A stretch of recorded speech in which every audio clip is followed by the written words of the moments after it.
बच्चों, आज हम साइंस में चैप्टर नंबर 8 के कुछ आंकिक प्रश्नों को समझेंगे। लास्ट वीडियोस में भी आपने बहुत सारे आंकिक प्रश्न समझे हैं।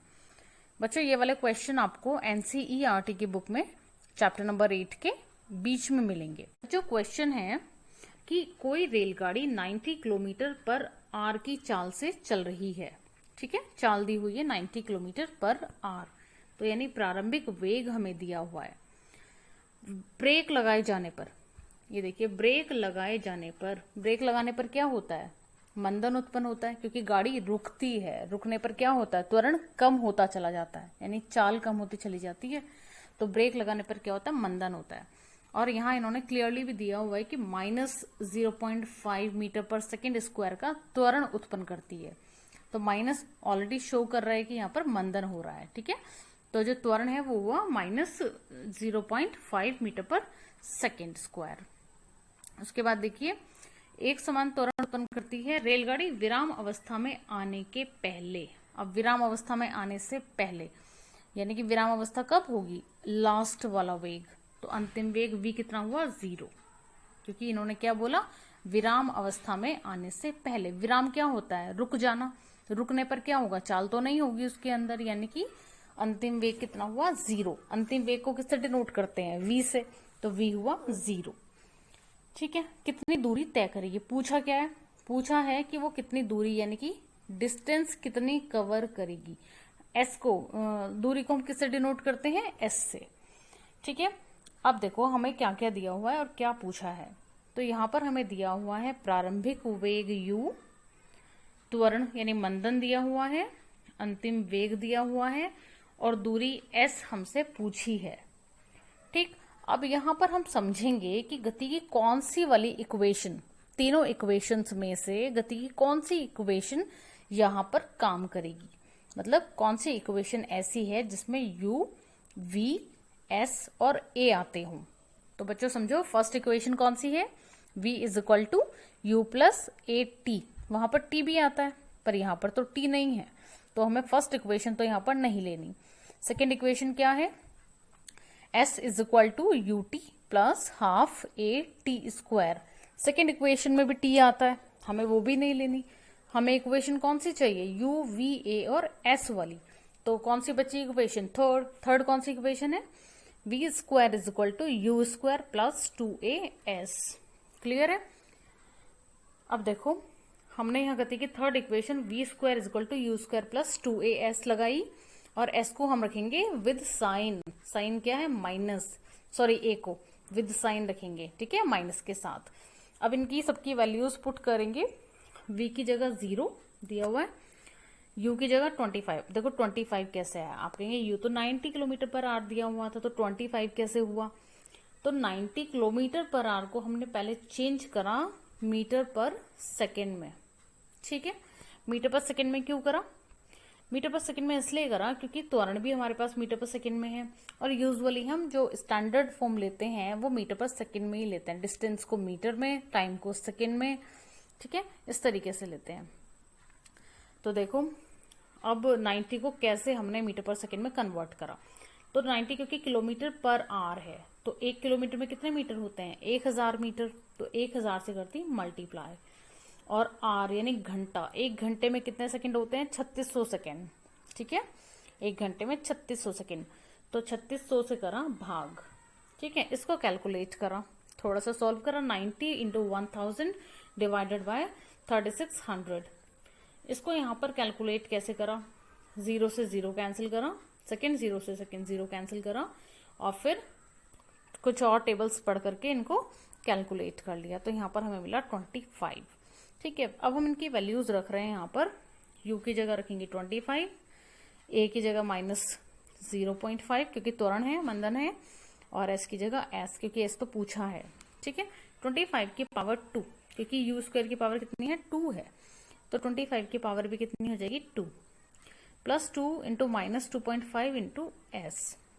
25 की पावर 2 का मतलब है 625, यानी 25 × 25। स्क्वायर का मतलब क्या होता है? उसकी खुद से ही 2 बार मल्टीप्लाई। ठीक है, और माइनस s। अब जो s है इधर माइनस में है, उसको इधर ले आएंगे। या फिर 625 को दूसरी साइड लेके जाएंगे तो साइन चेंज होके जाएगा। तो यहाँ पर हमें मिला minus S is equal to minus 625। Minus से माइनस क्या हो जाता है, कैंसिल हो जाता है। तो एस की वैल्यू हमें मिली 625 और किस में, मीटर में। एक ट्रॉली का आनत तल पर 2 मीटर पर सेकेंड स्क्वायर के त्वरण से, तो क्या है 2 त्वरण, ठीक है। तो त्वरण को किससे डिनोट करते हैं, ए से। तो ए इज इक्वल टू 2 मीटर पर सेकेंड स्क्वायर। अब आगे पढ़ते हैं क्वेश्चन। गति प्रारंभ करने के 3 सेकेंड के बाद, अब इन्होंने बोला कि गति प्रारंभ करने पर, क्योंकि प्रारंभ थी नहीं बट प्रारंभ की है, यानी कि अगर प्रारंभ नहीं थी तो वस्तु किस अवस्था में थी, विराम अवस्था में। तो यानी कि विराम अवस्था में u क्या हो जाएगा, 0 हो जाएगा। तो u इज इक्वल टू 0, ठीक है। इसके बाद इन्होंने बोला कि 3 सेकेंड के पश्चात, अब 3 सेकेंड क्या है ये समय, तो t is equal to 3 second, उसका वेग क्या होगा। अब वस्तु क्योंकि चल रही है और त्वरण भी है, समय भी है, तो इसका मतलब जो वेग पूछा है वो कौन सा वेग हुआ, अंतिम वेग। तो v यहां पर हमसे पूछा है। तो हमें इस इक्वेशन में दिया हुआ है u a t, प्रारंभिक वेग, त्वरण और समय, और पूछा है अंतिम वेग v, ठीक है। अब हम देखेंगे ऐसी कौन सी इक्वेशन है गति की, तीनों इक्वेशन में से, जिसमें कि v, u और a एंड t का यूज होता है। तो गति की प्रथम इक्वेशन ही है जिसमें v, u, a और t का इस्तेमाल किया जाता है। तो v is equal to u plus A T लिखी गति की फर्स्ट इक्वेशन, और इसमें रख दी हमने सारी वैल्यूज। v की वैल्यू नहीं पता क्योंकि v तो पूछा है, तो v एज इट इज रहेगा। u की जगह 0, a की जगह 2 और t की जगह 3, ठीक है। 0 का कोई वैल्यू नहीं है, तो v is equal to 2 into 3 यानी कि 6। तो अंतिम वेग आया 6, और 6 क्या यूनिट क्या होगी इसकी, मीटर प्रति सेकेंड, ठीक है, क्योंकि वेग का यूनिट होता है मीटर पर सेकेंड। नेक्स्ट क्वेश्चन देखिए, एक रेसिंग कार एक समान त्वरण 4 मीटर पर सेकेंड स्क्वायर से चल रही है। यहाँ पर भी हमें a दिया हुआ है 4 मीटर पर सेकेंड स्क्वायर, तो हमने a लिखा। गति प्रारंभ करने के, यानी कि गति जो है प्रारंभ की गई है बाद में, यानी कि वस्तु पहले किस में थी, विराम अवस्था में, और विराम अवस्था में u होता है 0, यानी कि प्रारंभिक वेग u होगा 0, ठीक है। 10 सेकेंड पश्चात, 10 सेकेंड क्या है टाइम, तो t is equal to 10 second, वह कितनी दूरी तय करेगी। दूरी मीन्स क्या पूछा है हमसे, s, दूरी को s से डिनोट करेंगे, तो s यहाँ पर पूछा है। तो देखो क्वेश्चन में दिया हुआ है हमें a, u, t और s, तो गति की कौन सी इक्वेशन यूज करेंगे, ये आपके टिप्स पर होना चाहिए कि आप क्वेश्चन देखते ही समझ जाएं कि गति की कौन सी इक्वेशन यहाँ पर यूज की जाएगी। तो यहाँ पर हम यूज करेंगे गति की second equation, s is equal to U T plus half A T square. अब बच्चों इस वाली इक्वेशन में हमने सारी वैल्यूज रख दी। वैल्यू देखो, u की वैल्यू है 0, तो 0 से जब t की मल्टीप्लाई हुई तो वो हो गया 0, half A T square 1/2, a की वैल्यू 4, t की वैल्यू 10, और t का क्योंकि स्क्वायर है तो 10 का भी क्या हो जाएगा, स्क्वायर हो जाएगा। फिर 2 2 जब 4, ये कैंसिल करा, तो s की वैल्यू आई 0 प्लस 2 इंटू, क्योंकि 10 की पावर 2 थी, है ना, t की पावर 2 से, तो 2 इंटू 10 इंटू 10, तो 10 इंटू 10 इंटू 2 जब करा तो आया 200, तो s की वैल्यू कितनी आ गई, 200 मीटर, ठीक है। अब हम नेक्स्ट क्वेश्चन समझेंगे। एक क्वेश्चन है कि कोई बस विराम अवस्था से चलना प्रारंभ करती है, ठीक है। विराम अवस्था से चलना प्रारंभ करने का मतलब है कि u जो है यहाँ पर दिया हुआ है 0, ठीक है, तथा 2 मिनट तक, 2 मिनट तक का क्या मतलब है, समय दिया हुआ है, तो 2 मिनट जो है यहाँ हो गया समय, u हुआ 0, 0.1 मीटर पर सेकेंड स्क्वायर के एक समान त्वरण से चलती है। तो हमें यहाँ पर और क्या दिया हुआ है, त्वरण यानी a, ठीक है, a दिया हुआ है 0.1 मीटर प्रति सेकेंड स्क्वायर, यहाँ पर 2 आएगी इसकी पावर, ठीक है, यहाँ पर लिखना मैं भूल गई हूँ, पावर 2 लिख लेंगे। तो देखो कोई बस विराम अवस्था से चलना प्रारंभ करती है, u है 0, 2 मिनट तक, t है 2 मिनट। अब यहाँ पर t को हम कन्वर्ट कर लेंगे क्योंकि स्टैंडर्ड मात्रक हम लेके चलते हैं मीटर और समय लेते हैं हम सेकंड में, तो 2 मिनट तो 1 मिनट में कितने सेकंड होते हैं 60 सेकंड्स, तो 2 मिनट में कितने सेकंड होंगे 2 इंटू 60 यानी कि 2 गुणा 60 120 सेकंड। ठीक है, समय हो गया अब सेकंड में कन्वर्ट। ए हमें ऑलरेडी दिया हुआ है 0.1 मीटर पर सेकंड स्क्वायर, तो हमने ए भी लिख लिया, समय भी लिख लिया, विराम अवस्था से चली है तो u बराबर 0 भी लिख लिया। और पूछा है इसमें 2 पार्ट है, तो फर्स्ट पार्ट में पूछा है प्राप्त की गई चाल, यानी कि वो वाली चाल बताइए जो उसने बाद में प्राप्त कर ली है, यानी कि अंतिम वेग पूछा है। ठीक है, तो अंतिम वेग हम इसमें निकालेंगे। तो पहले हम इसका फर्स्ट पार्ट पर ही फोकस करेंगे। फर्स्ट पार्ट में हमें u, t, a और v के बारे में बात की गई है। तो ऐसी कौन सी इक्वेशन है जिसमें u, t, a और v आते हैं, गति की फर्स्ट इक्वेशन। ठीक है, v is equal to U plus A T. तो यहाँ पर भी सिमिलरली वैल्यूज पुट करेंगे जैसे हमने लास्ट क्वेश्चन में भी देखा है। v को v ही रहने दिया क्योंकि पूछा है u की जगह 0, a की जगह 0.1 और t की जगह 120।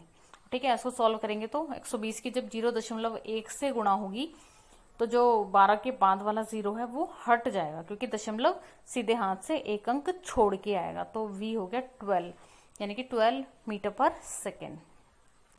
अब हम समझेंगे इसका सेकेंड पार्ट।